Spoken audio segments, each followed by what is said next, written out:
जल चक्र के दौरान पादपों का कौन सा भाग बाष्पोत्सर्जन की प्रक्रिया में भाग लेता है?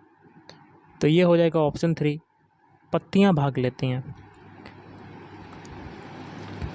अगला है आरबीआई।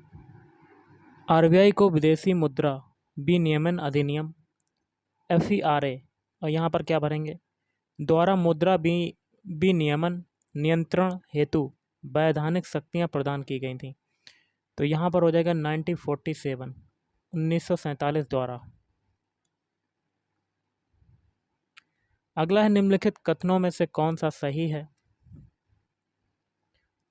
तो ऑप्शन 4 हो जाएगा, भारत का उपराष्ट्रपति राज्यसभा का पदेन अध्यक्ष होता है।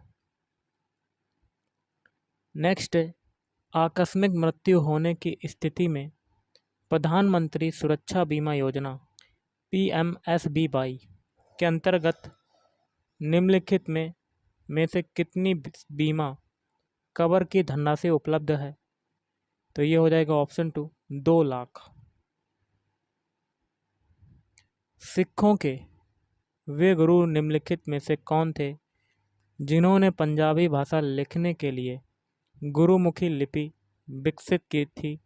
तो ऑप्शन 2, गुरु अंगद। निम्नलिखित में से कौन सी हिमालय की एक चोटी नहीं है? तो माउंट कोयोब। बाकी के तीन है कंचनजंगा, मकालू और धौलागिरी।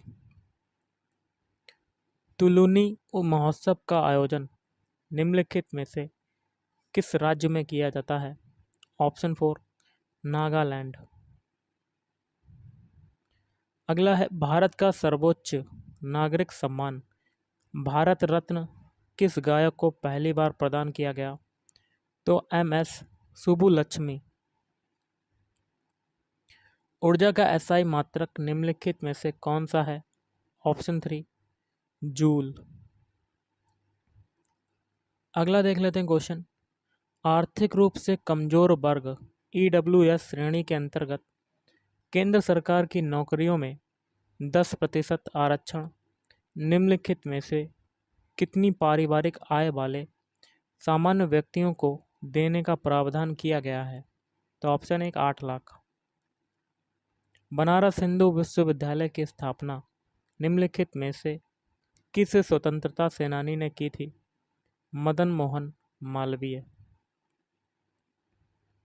अगला है overdraft saving the Indian saver नामक पुस्तक के लेखक जो हैं निम्नलिखित में से कौन है? ऑप्शन 3, उर्जित पटेल। कौन है? उर्जित पटेल। निम्नलिखित में से किस राज्य में विधानसभा निर्वाचन क्षेत्रों की संख्या सर्वाधिक है? ऑप्शन 2, उत्तर प्रदेश। अगला है कपड़े पर हस्तचित्रकारी की पारंपरिक कला कलमकारी की शुरुआत निम्नलिखित में से किस राज्य में हुई थी?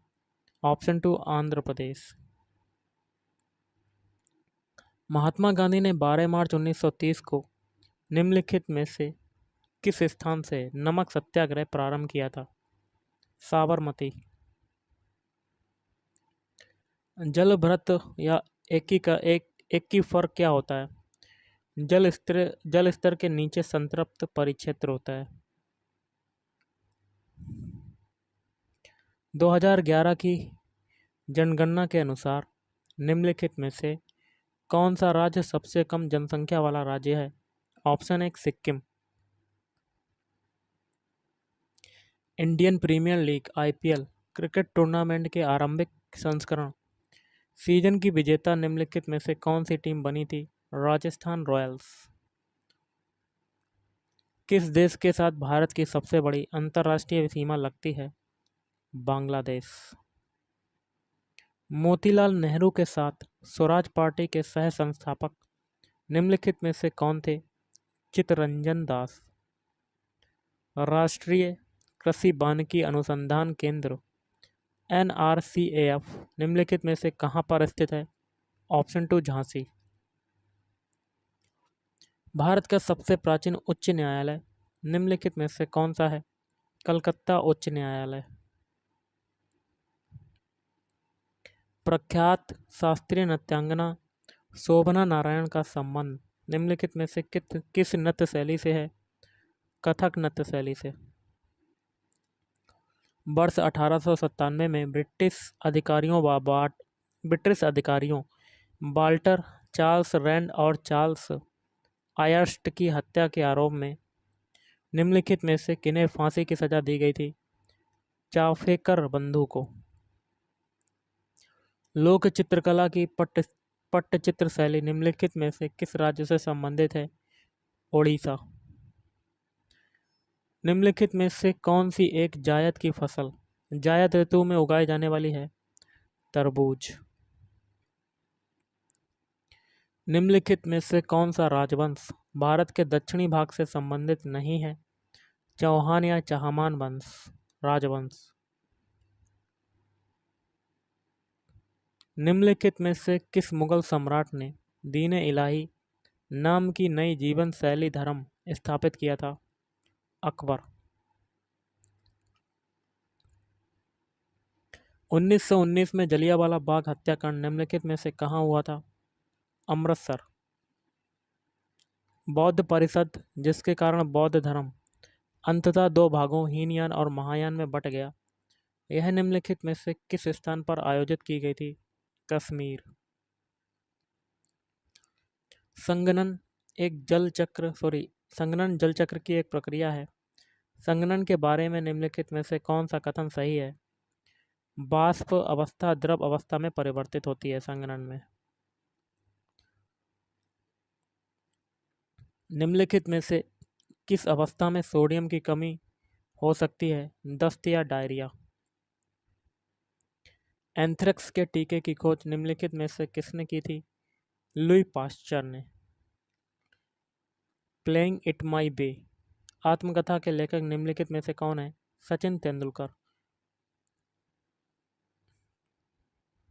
रबी की फसलों की कटाई प्रायः कब होती है? मार्च जून। निम्नलिखित में से कौन सा कथन सही है?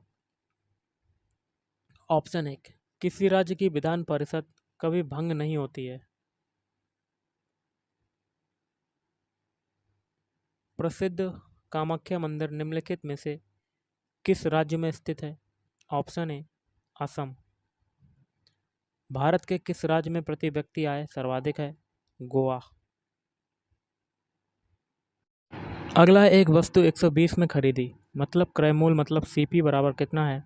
120 रुपया और 160 में बेची गई सेलिंग प्राइस मतलब एसपी बराबर कितना है? 160।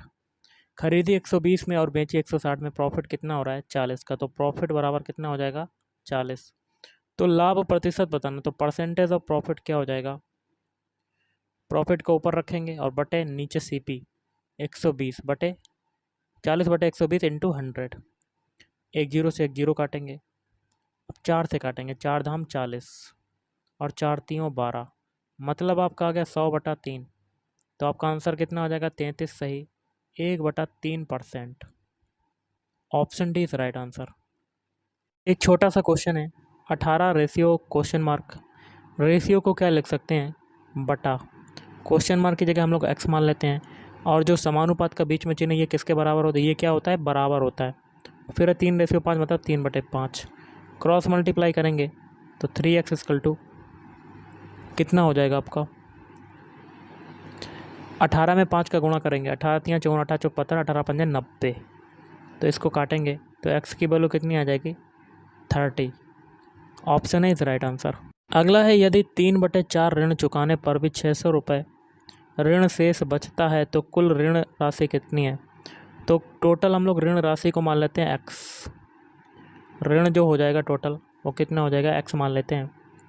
और जो x है इसमें से 3/4 ऋण चुका दिया तो बचा हुआ आपका कितना हो जाएगा? x माइनस 3/4 x, मतलब टोटल ऋण का 3/4 चुका दिया तो आपका शेष कितना बचता है? वो किसके बराबर हो जाएगा? 600 रुपये के बराबर। ओके, तो किसके बराबर हो जाएगा? 600 के बराबर।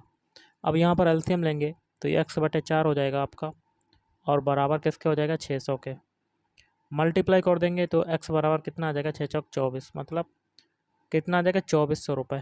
तो ऑप्शन है इज राइट आंसर। अगला क्वेश्चन है आपका, एक भिन्न का हर अंश से 2 अधिक है। सबसे पहले तो एक फ्रैक्शन मान लेते हैं x बटे पाई। अंश को क्या माना हमने, x माना, हर को क्या माना, बाई। आगे कहता है एक भिन्न का हर जो है अंश से 2 अधिक है, मतलब हर बात बराबर, मतलब कितना माना है, बाई। किसके बराबर हो जाएगा, x प्लस 2 के। ये आपका क्वेश्चन में दिया, इसे समीकरण 1 मान लेते हैं।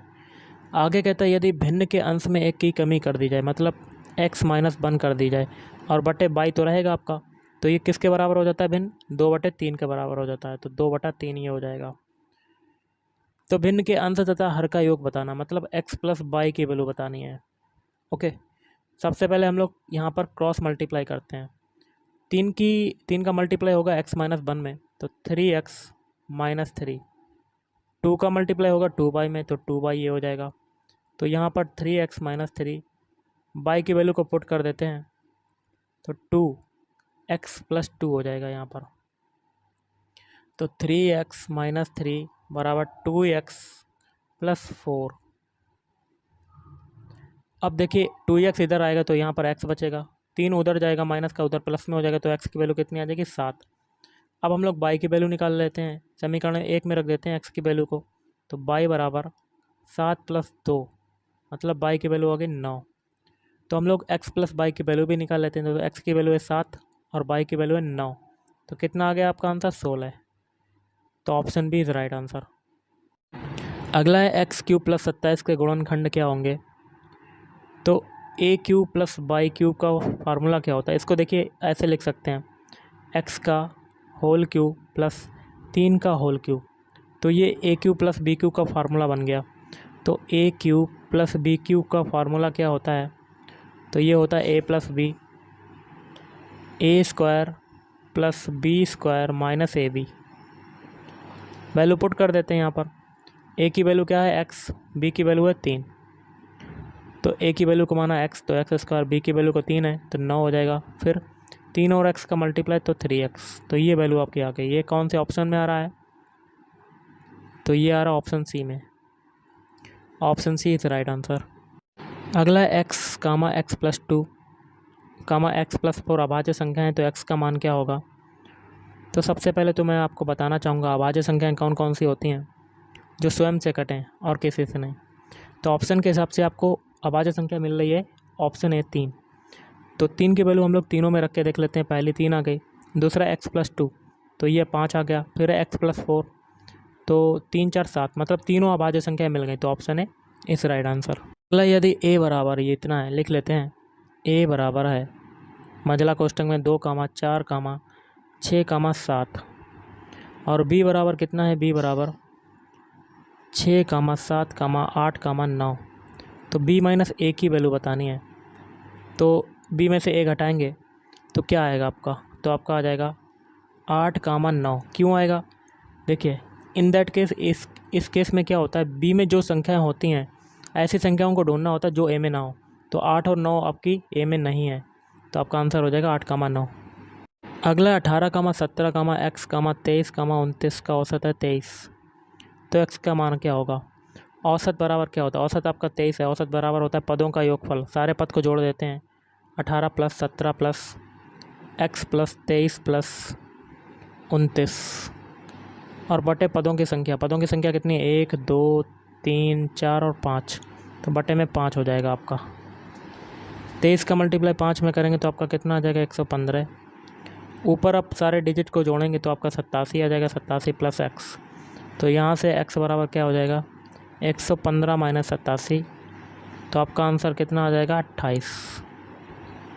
Option B is right answer. अगला 100 मीटर लंबी रेलगाड़ी एक बिजली के खंभे को 20 सेकंड में पार करती है, तो रेलगाड़ी की चाल क्या होगी। तो दूरी हमें पता है d बराबर 100 मीटर है, टाइम बराबर हमें पता है 20 सेकंड है, तो हमें चाल बतानी है। चाल बराबर क्या होता है, दूरी बटे समय, तो 100 बटे 20। 1 0 से 1 0 काटेंगे तो यहाँ पर आ जाएगा 5 मीटर पर सेकेंड आएगा, 5 मीटर पर सेकेंड आ रहा है, लेकिन आपको किलोमीटर प्रति घंटा में निकालना है। तो 5 गुणे किलोमीटर प्रति घंटा में कन्वर्ट करने के लिए 18 बटे 5 का मल्टीप्लाई करेंगे, तो 5 से 5 कटेगा तो आपका कितना आ जाएगा, 18 किलोमीटर प्रति घंटा। Option D is right answer. तो गाइस आज के इस वीडियो में इतना ही। थैंक यू, धन्यवाद।